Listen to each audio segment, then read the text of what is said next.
오늘 뉴욕 증시는 3대 지수 모두 큰 폭으로 상승하며 강한 탄력을 보였습니다. S&P 500 지수는 2.51% 오른 6,782.81에 마감했고, 나스닥 지수는 2.80% 상승한 22,634.99를 기록했습니다. 다우 지수 역시 2.85% 급등하며 47,909.92로 장을 마쳤습니다. 특히 반도체 지수가 6.34% 폭등한 8,510.91을 기록하며 시장의 상승세를 주도했습니다. 외환 시장에서는 달러 인덱스가 0.63% 하락한 99.01을 기록한 가운데 원달러 환율은 1.95% 크게 떨어지며 1,478.49원까지 내려왔고, 유로달러 환율은 1.12% 상승한 1.167달러를 나타냈습니다. 비트코인은 0.59% 하락하며 큰 변동은 없었습니다. 국채금리의 경우 벤치마크인 미국 10년물 금리가 1.0 베이시스 포인트 하락한 4.33%를 기록했습니다. 오늘 시장은 반도체 섹터의 강력한 랠리와 달러 약세 속에 위험자산 선호 심리가 극대화된 하루였습니다. 중동 전쟁 발발 40일 만에 도널드 트럼프 미국 대통령과 이란 정부가 2주간의 일시적 휴전에 전격 합의했습니다.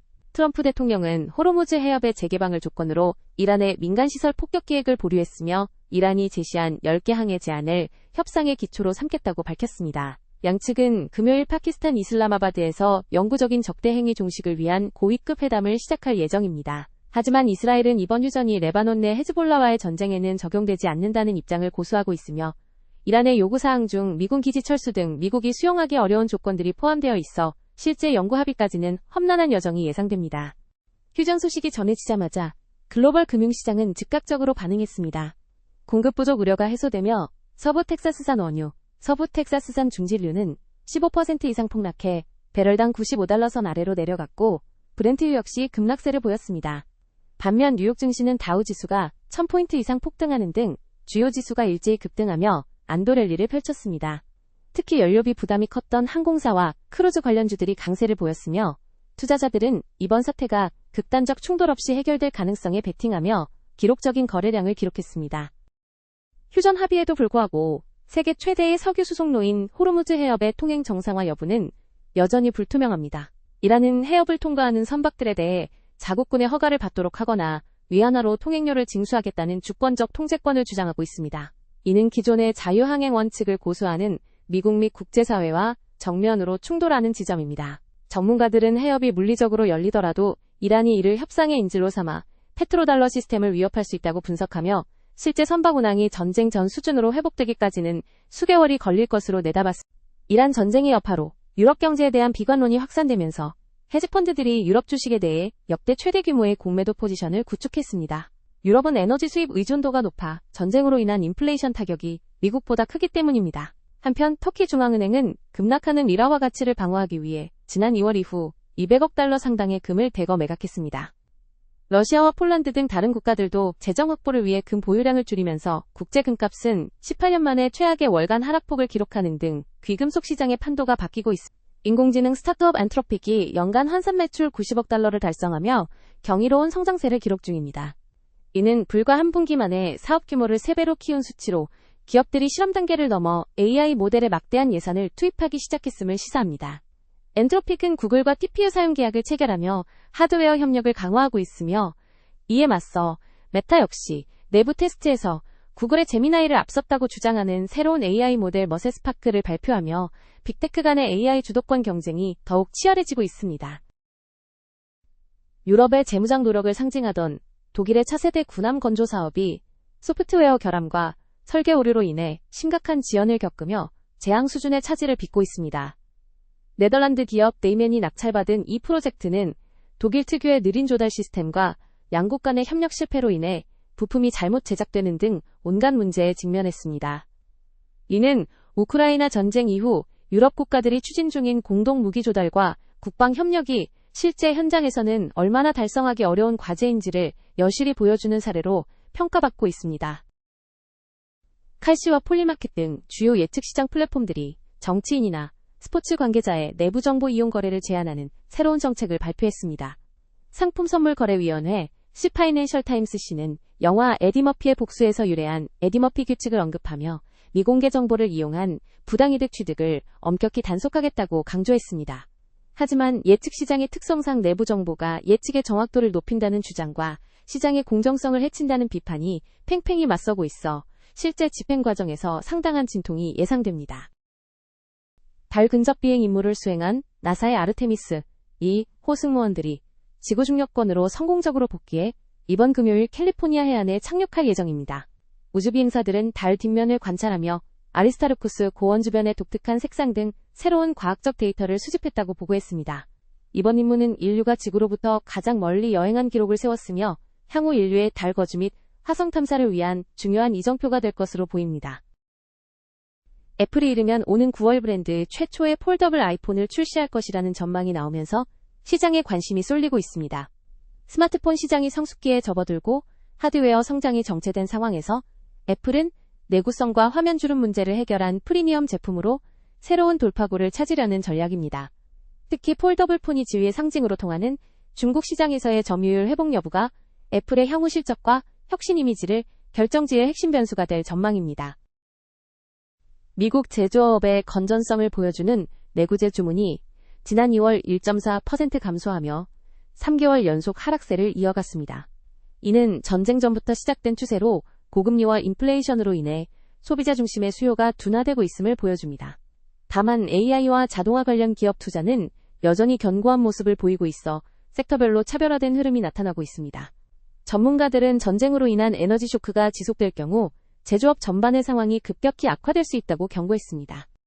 모건 스탠리의 마이클 지지스 부책임자와 마리아나 살바토레 책임자의 분석에 의하면 미국과 이란이 2주간의 임시 휴전에 합의했으나 이는 평화협정이 아닌 일시 중단에 불과하다고 합니다. 마리아나 살바토레 책임자에 따르면 이란이 제시한 10개년 계획에 제재 완화와 자산 동결 해제 등 미국이 수용하기 어려운 조건이 포함되어 있어 단기적으로 긴장이 다시 고조될 가능성이 크다고 합니다. 제재 완화는 경제적 제약을 풀어주는 것이며 자산 동결 해제는 묶여있던 돈을 다시 쓸 수 있게 해주는 것입니다. 쉽게 말해 이란이 요구하는 보상이 미국 입장에서 너무 과하기 때문에 이번 휴전이 끝나면 다시 싸우게 될 위험이 높다는 뜻입니다. 또한 호르무즈 해협의 재개방 조건이 포함되었음에도 불구하고 이란의 핵 프로그램 재건 여부에 따라 이스라엘과 미국의 군사적 대응이 언제든 재개될 수 있다는 불안감이 상존한다고 분석했습니다. 모건 스탠리의 마틴 라츠 전략가에 따르면 중동의 긴장 완화 시나리오가 전개되더라도 유가가 배럴당 65달러에서 70달러 수준으로 급락하기는 어려울 것이라고 합니다. 호르무즈 해협이 세계 경제의 핵심 병목 지점으로 남으면서 발생하는 구조적 리스크 프리미엄이 에너지 가격과 운송 비용 나아가 식품 공급망 전반에 일종의 세금처럼 작용할 것이라는 분석입니다. 병목 지점은 통행이 막히기 쉬운 좁은 길이며 리스크 프리미엄은 위험에 대비해 추가로 붙는 비용입니다. 쉽게 말해 기름이 지나가는 길이 언제든 막힐 수 있다는 불안감 때문에 기름값과 물가가 예전처럼 싸지기는 힘들 것이라는 분석입니다. 챗 아니아 전략가 역시 아시아 시장에서 이러한 공급망 리스크를 경고해왔으며 대체 경로 확보 전까지는 고비용 구조가 유지될 것이라고 전망했습니다. 모건 스탠리의 분석에 따르면 지정학적 갈등의 상시화로 인해 다국적 기업들이 비용 효율성보다는 충격에 강한 안티프레질 공급망 구축에 집중하고 있다고 합니다. 지정학적 갈등은 국가 간의 땅이나 자원을 둘러싼 싸움이며 안티프레질은 충격을 받을수록 오히려 더 단단해지는 성질을 뜻합니다. 쉽게 말해 전쟁 같은 위기가 자주 터지다 보니 기업들이 단순히 싼 곳을 찾기보다 어떤 위기에도 무너지지 않는 튼튼한 공급망을 만드는 데 집중하고 있다는 뜻입니다. 크리스 스나이더 애널리스트의 연구에 의하면 이러한 추세는 유럽의 방위 산업과 미국의 산업재 분야에 구조적 수혜를 줄 것으로 보이며 특히 미국의 리쇼어링 현상이 더욱 가속화될 것이라고 합니다. 산업재는 공장기계나 건설 장비 같은 물건이며 리쇼어링은 해외로 나갔던 공장이 다시 본국으로 돌아오는 현상입니다. 쉽게 말해 튼튼한 공급망을 만들려는 움직임 덕분에 무기나 기계를 만드는 회사가 돈을 벌고 미국 기업들이 공장을 다시 미국으로 옮기는 일이 많아질 것이라는 뜻입니다. 이는 단순히 제품 원가를 낮추는 것을 넘어 지정학적 위기 속에서도 생존 가능한 공급망을 설계하려는 전략적 변화로 풀이됩니다. 모건 스탠리의 리서치에 따르면 중동의 불안정한 정세가 미국의 AI 역량 확보 전략에도 변수가 되고 있다고 합니다. 풍부한 에너지를 바탕으로 중동의 데이터 센터를 구축하려던 계획이 군사적 표적 위험성으로 인해 차질을 빚을 수 있다는 분석입니다. 데이터 센터는 AI 연산을 위한 대규모 컴퓨터 시설입니다. 쉽게 말해 중동에 싼 에너지를 써서 AI 시설을 지으려 했지만 전쟁 때문에 공격받을까봐 계획이 꼬이고 있다는 뜻입니다. 이로 인해 AI 인프라 수요가 미국 국내 데이터 센터로 쏠릴 수 있으나 전력과 노동력 및 인허가 문제 등 실제적인 병목 현상 때문에 중동의 영향을 완전히 대체하기는 쉽지 않을 것이라고 전망했습니다. 인프라는 기반 시설이며 병목 현상은 수요는 많은데 공급이 따라가지 못해 막히는 상황입니다. 쉽게 말해 중동 대신 미국의 AI 시설을 지으려 해도 전기나 일손이 부족해 금방 해결되기는 어렵다는 전망입니다. 모건 스탠리의 마리아나 살바토레 책임자에 따르면 미국이 중동에서 신뢰할 수 있는 안보 보증인으로서의 역할을 다하지 못할 경우 일부 걸프 국가들이 경제적으로 중국과 더 밀착될 가능성이 있다고 합니다. 안보 보증인은 안전을 지켜주겠다고 약속하는 존재이며 걸프 국가는 사우디아라비아 등 중동 산유국들을 말합니다. 쉽게 말해 미국이 중동의 안전을 제대로 못 지켜주면 중동 국가들이 중국과 더 친하게 지내며 손을 잡을 수 있다는 뜻입니다. 이는 5월 중순으로 예정된 미중 정상회담의 핵심 쟁점이 될 것이며 향후 이 주간의 협상 과정과 호르무즈 해협 관리 방식이 중요한 지표가 될 것이라고 분석했습니다. 주식시장 측면에서는 최악의 리스크가 지나갔다는 판단하에 금융과 산업재 등 경기 민감주가 시장을 주도할 것이라고 전망했습니다. 경기 민감주는 경제 상황이 좋아질 때 주가가 잘 오르는 주식, 은행권 설기계 등입니다. 쉽게 말해 이제 큰 위기는 넘겼다고 보는 투자자들이 많아지면서 경제 회복의 혜택을 직접 받는 주식들이 인기를 끌 것이라는 전망입니다. 오늘 S&P 500 종목 중 가장 눈에 띄는 상승을 보인 종목은 테라다임입니다.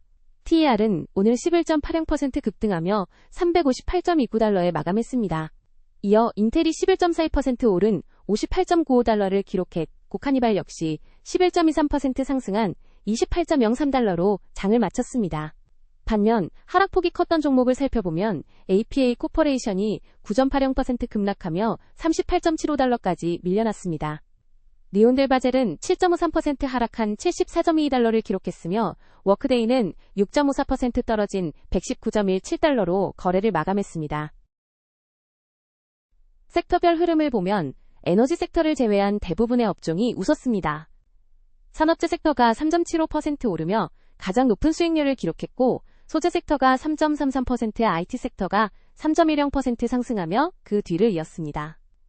반면 에너지 섹터는 오늘 3.51% 하락하며 홀로 부진한 모습을 보였고 유틸리티가 1.10%, 부동산 섹터가 1.73% 상승에 그치며 상대적으로 낮은 수익률을 보였습니다. 국가별 ETF 수익률을 살펴보면 한국의 EWI가 10.13%라는 기록적인 폭등세를 보였습니다. 일본의 EWJ는 4.56%, 중국 MCHI는 3.04%, 그리고 미국의 SPY는 2.55% 상승했습니다. 전체 국가 중 수익률 상위 3개국은 10.13%, 오른 한국 6.72% 상승한 그리스 6.45%, 오른 남아공 순이었습니다. 반면 하위 3개국은 1.95% 하락한 노르웨이가 가장 부진했고 콜롬비아가 0.28% 하락해 나다가 1.65% 상승을 기록하며 하위권에 머물렀습니다. 이번 주 주요 기업 실적 발표 일정입니다. 4월 6일 월요일에는 GOVX, FAT, RVYL, BIAF, VERO, VMAR, CHAI, KALA 등의 실적 발표가 예정되어 있습니다. 4월 7일 화요일에는 SKIL, GBX 등의 실적 발표가 예정되어 있습니다. 4월 8일 수요일에는 HES, STZ, PSMT 등의 실적 발표가 예정되어 있습니다. 4월 9일 목요일에는 WDFC, UNTY, WAFD 등의 실적 발표가 예정되어 있습니다. 투자자 여러분의 일정 관리에 참고하시기 바랍니다. 지금까지 2026년 4월 9일 주요 경제 뉴스였습니다.